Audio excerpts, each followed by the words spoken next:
نحمده ونصلي على رسوله الكريم اما بعد.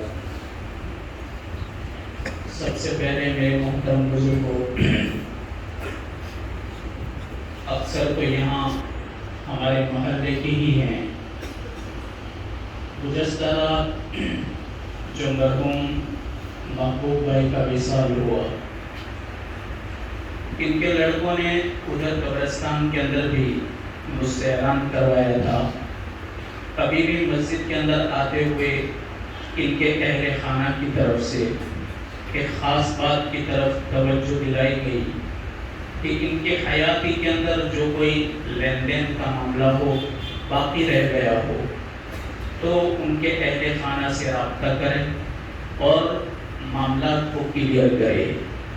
ایک ایمان والا موت سے پہلے سب کچھ فائلز کو تیار کر کے دنیا سے رخصت ہوتا ہے. یہ بڑے سمجھدار لوگ ہیں، اللہ نے ان کے دلوں کے اندر بات ڈالی. اکثر اس قسم کے اعلانات نہیں ہوتے ہیں، اور اگر ان کی طرف سے کسی کو دکھ پہنچا ہو اور انہوں نے کسی کو کچھ غصے میں کہہ دیا ہو تو نظر انداز معاف کرنا چاہیے. قبرستان کے اندر اٹھتے ہوئے جنازوں کو دیکھو، لوگوں کو ایذا دے دے کر کے قبرستان پہنچتے ہیں، لوگوں کو دکھ دے دے کر کے، لوگوں کے پیچھے برائیاں کر کے، لوگوں کی غیبتیں کر کے، لوگوں کے اوپر بہتان تراشی کر کے. شرم آنی چاہیے ایسی موت کے اوپر کہ لوگ کس طرح مر کر کے قبرستان چلے جاتے ہیں. نہ توبہ، نہ کسی سے معافی شافی، ویسے ہی موت آئی، اعلان ہوا، چل دیے. اللہ تعالیٰ ایسی موت سے ہماری حفاظت فرمائے. ایک ایمان والا ہر قسم کے معاملات کو بالکل صاف رکھتا ہے، چاہے عبادات کا ہو، چاہے معاملات کا ہو، چاہے معاشرت ہو، جو بھی ہو. موت سے پہلے وہ بالکل کلیئر ہو کر کے دنیا سے رخصت ہوتا ہے. اس لیے ہم میں دیکھو موت کا کوئی بھروسہ نہیں ہے. کوئی یہ سمجھے کہ میں ابھی جوان ہوں، ہمیں تو 20-30 سال لگیں گے، یہ سب بھول جانا. اب تو لوگ چلتے چلتے ٹپک پڑتے ہیں. ایک دھکا آیا دل کے اوپر اور یہ چلا، ایک دھکا آیا اور چلا گیا. اب وہ تو قدیم زمانے کے اندر ایسی عمروں کے اندر اللہ تعالیٰ برکت دیتا تھا کہ جس عمر کے اندر انسان نیک عمل بھی کرتا تھا اور لوگوں کی دعاؤں کو لے کر کے مرتا تھا. آج لوگوں کی آہ اور بددعائیں لے کر مرنے والوں کی تعداد کم نہیں ہے. سب سے زیادہ جنازے اٹھتے ہیں اسی قسم کے لوگوں کے کہ جنہوں نے دنیا کے اندر رہ کر کے اپنی زندگی کے اندر کسی کا نہ بھلا کیا ہو اور نہ کسی کی دعا لی ہو. حضرت امام حسن بصری رحمۃ اللہ علیہ فرماتے ہیں کہ جس انسان کے اندر دو چیزیں آ گئی، دو چیزیں، نمبر 1 حسن نیت، نمبر 2 توبہ، تو اس کو سب کچھ مل گیا، سب مل گیا. قربان جائے حضرت امام حسن بصری کی ذہانت کے اوپر کہ دو باتیں انہوں نے بڑی قیمتی فرمائی، ایک حسن نیت اور ایک توبہ. حسن نیت، اچھی نیت. طلبہ ہیں تو طلبہ سمجھ جائیں گے، اچھی نیت میں معدوم سے موجود ہوتا ہے اور توبہ کے اندر موجود سے معدوم ہوتا ہے. کس طریقے سے؟ اب میں آپ کو آپ کی بھاشا میں سمجھاؤں. ایک چیز کا وجود نہ ہو، ایک چیز کا وجود نہ ہو، نیت سے اس کا وجود ہو جاتا ہے. ایک چیز کا وجود ہو، توبہ سے وہ چیز معدوم ہو جاتی ہے، ختم ہو جاتی ہے. کیسے؟ مثال سے سمجھ میں آئے گا. مان لو کہ ایک غریب آدمی ہے، اس نے کسی مالدار کو دیکھا اور اس نے نیت بنائی کہ کاش میرے پاس بھی کتنے روپے ہوتے تو میں امت مسلمہ کے لیے ہاسپٹل بناتا، کاش میں امت مسلمہ کے لیے بہترین دفاع عام کا کوئی کام کرتا.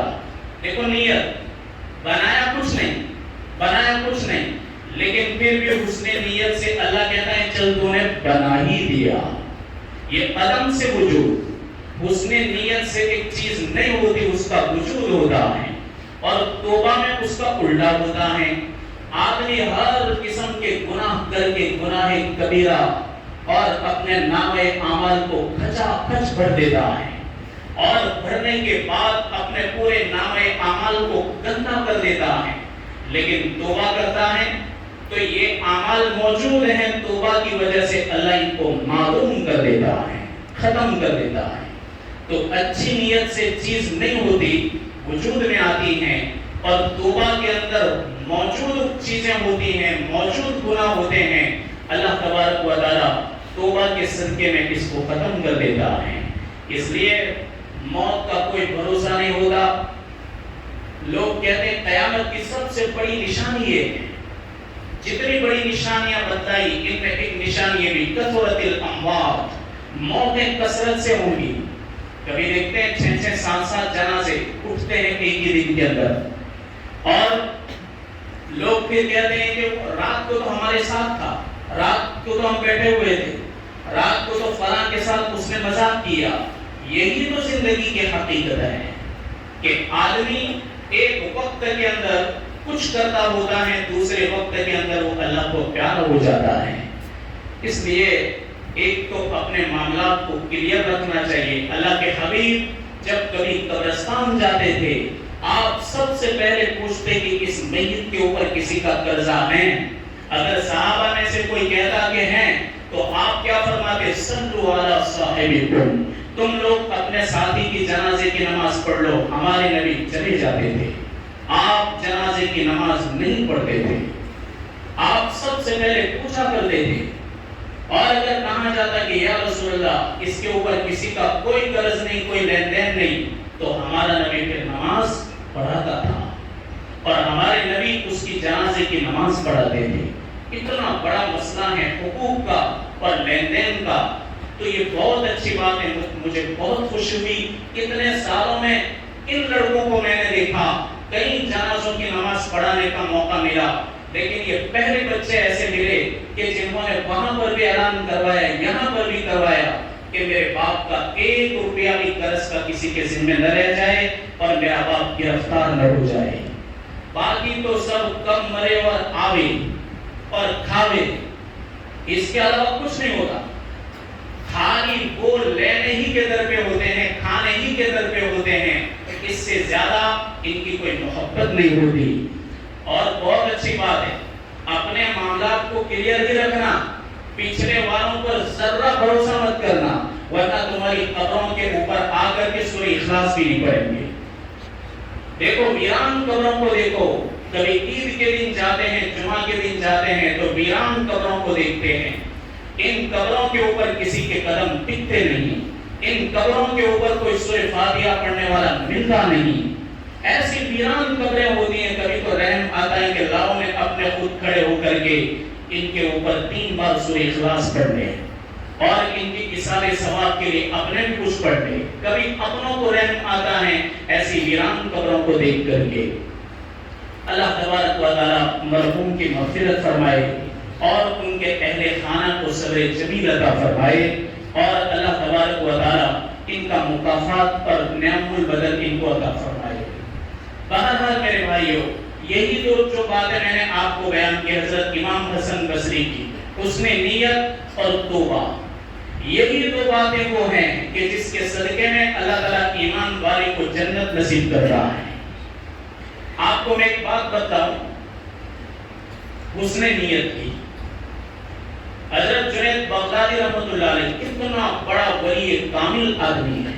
جنید بغدادی فرماتے ہیں کہ میں مکہ کے اندر ایک حجام کی دکان پر گیا، حجام کی. جب میں وہاں پر پہنچا تو ایک آدمی مجھ سے پہلے بال کٹوا رہا تھا. میں وہاں جا کر کے کھڑا ہو گیا کہ میرا نمبر آئے تو میں بال کٹوا دوں. لیکن مجھے لگا کہ اس کے بال میں یہ تو داڑھی بھی بنائے گا اور یہ تو بال بھی کٹوائے گا تو اس کو دیر لگے گی. میں نے کہا کہ بھائی اللہ کے لیے، اللہ کے واسطے میرے بال کاٹ دو گے؟ حجام نے کہا کہ بالکل بالکل میں کاٹ دوں گا. جس کا بال کاٹ رہا تھا اس کو نیچے اتار دیا. جنید بغدادی کو پہچانتا نہیں کہ جنید ہے. مکہ معظمہ کا حجام جنید بغدادی کو بٹھا دیا, اس کو اتار دیا. اس نے بال کاٹ دیے. بال کاٹ کر کے اس نے ایک پڑیکی کے اندر ایک چاندی کا سکہ دیا. پیسے بال کٹوانے کے نہیں لیے. حجام نے ایک چاندی کا سکہ جنید بغدادی کو دیا کہ لو آپ بڑے نیک آدمی لگ رہے ہو, میری طرف سے آپ کو ہدیہ ہے, آپ اپنی ضرورت کے اندر استعمال کر دینا. جنید بغدادی نے لیا, بہت دل سے دیا, اس لیے کہ اللہ والے چہروں کو پڑھ لیتے ہیں, دلوں کو پڑھ لیتے ہیں. اس کے بعد جنید بغدادی تو چلے گئے, لیکن اپنے دل کے اندر یہ نیت رکھی کہ میرا رب جب کبھی بھی مجھ کو مال سے نوازے گا تو میں اس کے احسان کا بدلہ چکا دوں گا. جنید بغدادی کے پاس اشرفیوں کی تھیلی آئی, پوری بھری ہوئی تھی, پوری تھیلی بھر کر آئی. جب آئی تو حضرت جنید بغدادی نے تو ویسے بھی پہلے نیت کر لی تھی. نیت کے مطابق انہوں نے دو حصے کیے, ایک حصہ اپنی ضرورت کے لیے اور ایک حصہ حجام کے لیے. حجام کے پاس گئے لے کر کے, کہا کہ میرے بھائی آپ نے میرے اوپر دو احسان کیے تھے, ایک تو تم نے میرے بال کاٹے تھے, دوسرا احسان یہ کیا تھا کہ تم نے مجھ کو ہدیہ دیا تھا, میں آج اس کا بہترین صلہ تم کو چکا رہا ہوں. وہ حجام چونک گیا, کیا کہنے لگا جنید, پہلے پوچھا بھی نہیں تھا کہ یہ جنید ہیں, دوسری مرتبہ کہنے لگا کہ جنید معلوم ہے تم نے کیا کہا تھا, تم نے مجھے کہا تھا اللہ کے نام سے بال کاٹو اور اللہ کے نام پر بال کاٹو, جس کام کے اوپر میرے رب کا نام لے لیا گیا ہو. میں نے اسی لیے تو اس بندے کو اتار دیا تھا کہ یہاں میرے خالق کا نام آ گیا. اب میرے لیے مناسب نہیں ہے کہ میں اس اللہ کے بندے کا بال نہ کاٹوں, تو میں نے تو اسی وقت اللہ کے نام اور اس کی عزت کی احترام میرے دل کے اندر تھا, تو اب تم اس کے بدلے میں مجھ کو پیسے چکا رہے ہو. یہ حجاموں کی حالت تھی, اس زمانے کے حجاموں کا یہ ایمان تھا. تو ان کے جنید بغدادی اور نیک لوگوں کا کیسا ایمان ہوگا, وہ ہم کو دیکھنا چاہیے کہ لیول ان لوگوں کے اندر جب کتنا بڑا لیول ہوتا ہے تو پھر میرے بھائیوں ان کے نیک لوگوں کے اندر کتنا بڑا لیول ہوگا. اس کو کہتے ہیں حسن نیت. اللہ تعالیٰ ایسی نیتوں پر جنتیں عطا کرتا ہے. اسی طریقے سے توبہ, آپ نے نام سنا ہوگا, شیخ زکریہ بھی اکثر ان کے واقعات بیان کرتے ہیں مختصر. شقیق بلخی رحمۃ اللہ علیہ, شقیق بلخی بہت بڑے ولی کامل, اور ان کے زمانے کے ہیں ابراہیم ادہم کے زمانے, یہ ایک ہی زمانے میں آئے. ان کے زمانے میں عراق کے اندر بہت قحط سالی ہوئی, اتنی قحط سالی کہ لوگ مردار کھانے لگے, مرے ہوئے جانوروں کو ذبح کر کے کھانے لگے, ہڈیوں کو ابال کر کے اس کو چوسنے لگے اور لکڑیوں کو کھانے لگے. اتنا سخت قحط ہوا کہ لوگ بھوک مرنے لگے. ایک مرتبہ شقیق بلخی راستے پر چل رہے تھے, انہوں نے ایک غلام کو دیکھا جو بہت خوش تھا اور بہت اکڑ کے چل رہا تھا. شقیق بلخی نے اس کو بلا کے ادھر, لوگ سب دعائیں کر رہے ہیں, رو رہے ہیں, پریشان ہیں, اور تیری حالت میں ایسی کہ تو کٹک مٹک کر چل رہا ہے, کیا تیرے پاس غلہ اور اناج کا انتظام ہے؟ وہ کہنے لگا کہ یہ کیسی بات پوچھ رہے ہو. غلام کہنے لگا, کہا کہ وہ کیسی بات پوچھ رہے ہو, یعنی میں نے اتنے مہینوں کے اندر اس سے زیادہ کسی کو خوش نہیں دیکھا جتنا کہ تو آج خوش نظر آ رہا ہے. وہ کہنے لگا کہ میرا آقا اتنا مالدار ہے, اتنا مالدار ہے, مجھے کیا پڑی ہے, مجھے کیا ٹینشن, وہ مجھ کو کھلا رہا ہے, خود بھی کھا رہا ہے, مجھے بھی کھلا رہا ہے, تو مجھے کوئی پڑی نہیں, دنیا جہاں جائے وہاں جائے. شقیق کے دل پر دھکا لگا کہ میرے رب ایک بناوٹی مولا کے اوپر اس کو اتنا یقین ہو گیا کہ میرا مولا مالدار ہے تو میری ضرورت کو پورا کرے گا, اور میرے مولا تو اتنا بڑا مولا ہے کہ تمام جہانوں کا پالنہار ہے, لیکن کبھی بھی ہم نے تیرے اوپر بھروسہ کر کے ایسی خوشی کا اظہار نہیں کیا. ہم کبھی بھی نہیں اترائے کہ ہمیں کوئی پڑی نہیں، اس لیے کہ ہمارا رب بہت بڑا خالق ہے اور بہت بڑا مالک ہے۔ میرے رب میں آج سے سچی اور پکی توبہ کرتا ہوں اپنے گناہوں سے۔ انہوں نے شقیق بلخی نے اسی غلام کے کہنے پر توبہ کر لی، اس لیے اپنے آپ کو کیا کہا کر کے بہت بڑے ولی بن گئے، لیکن کیا کہتے کہ لوگوں میں ایک غلام کا اسٹوڈنٹ ہوں، میں ایک غلام کا طالب علم ہوں، کہ جس غلام سے میں نے توبہ سیکھی اور جس غلام سے میں نے اللہ پر توکل سیکھا، اور اسی کی وجہ سے مجھ کو اللہ نے ولایت نصیب فرمائی۔ تو اللہ تبارک و تعالیٰ نے ولی کامل کا مرتبہ عطا فرمایا۔ جو آدمی اپنی زندگی کے اندر توبہ کر لیتا ہے، اللہ تبارک و تعالیٰ دنیا کے اندر بھی کامیابی عطا فرماتا ہے، آخرت کے اندر بھی اللہ تعالیٰ اس کو کامیابی عطا فرمائیں گے۔ اللہ کے حبیب نے فرمایا کہ جنت کے اندر ایک بہترین نہر ہے جس کو کہتے ہیں نہر ریان، ریان نام ہے، اور وہ نہر بالکل سطح پر چلتی ہے، سطح پر۔ جنت کی جو زمین ہے کستوری سے بنی ہوئی، وہ کستوری کی زمین کے اوپر یہ نہر چلتی ہے، اور دونوں طرف بہترین قسم کے کوٹ بنے ہوئے ہیں، دیوار۔ اللہ کے حبیب نے فرمایا کہ اس ندی کے اوپر اور اس نہر کے اوپر بہترین شہر اللہ نے آباد کیا ہے۔ شہر کے اندر تو کتنے محل ہوتے ہیں؟ اللہ کے نبی نے فرمایا کہ سب کے سب محل عقیق پتھر، مرجان پتھر اور لؤلؤ کے بنے ہوئے محل ہیں، اور ان تمام محلوں کے اندر عالی شان قرآن پاک کی تلاوت ہوتی ہے۔ آپ نے فرمایا کہ پتہ ہے تم کو یہ ریان کس کو ملے گی؟ آپ نے فرمایا کہ یہ ریان نہر اس کو ملے گی جو حافظ قرآن ہے۔ اللہ تبارک و تعالیٰ بہترین تحفہ اس بچے کو دیکھا جس بچے نے اپنے سینے کے اندر قرآن کو محفوظ کر لیا۔ اس کے اوپر اللہ تعالیٰ اتنا بہترین صلہ دے رہا ہے، اتنا بہترین تحفہ دے رہا ہے۔ آپ نے فرمایا 4 پہاڑ جنت کے، 4 نہریں جنت کی، اور 4 جنگیں بھی جنت کی۔ 4 پہاڑ کون سے جنت کے؟ آپ نے فرمایا ایک تو احد پہاڑ، آپ ایک مرتبہ احد کے سامنے کھڑے تھے، صحابہ بھی آپ کے ساتھ تھے، اور احد کے سامنے کھڑے رہتے ہیں تو واقعی یہی حدیث یاد آتی ہے۔ آپ نے صحابہ سے کیا فرمایا کہ میرے پیارو، یہ احد ہم سے محبت کرتا ہے اور میں بھی اس سے محبت کرتا ہوں۔ آخر اس پہاڑ کے اندر کیا ہوگا کہ ہمارا نبی کہتا ہے کہ میں جبل احد سے محبت کرتا ہوں، اور یہی پہاڑ ہم سے بھی محبت کرتا ہے۔ آپ نے فرمایا یہ جنت کا پہاڑ ہے۔ نمبر 2، آپ نے فرمایا کہ وہ پہاڑ جس کے اوپر اللہ تعالیٰ نے موسیٰ کے اوپر توریت نازل فرمائی، وہ ہے طور، یہ جنت کا پہاڑ ہے۔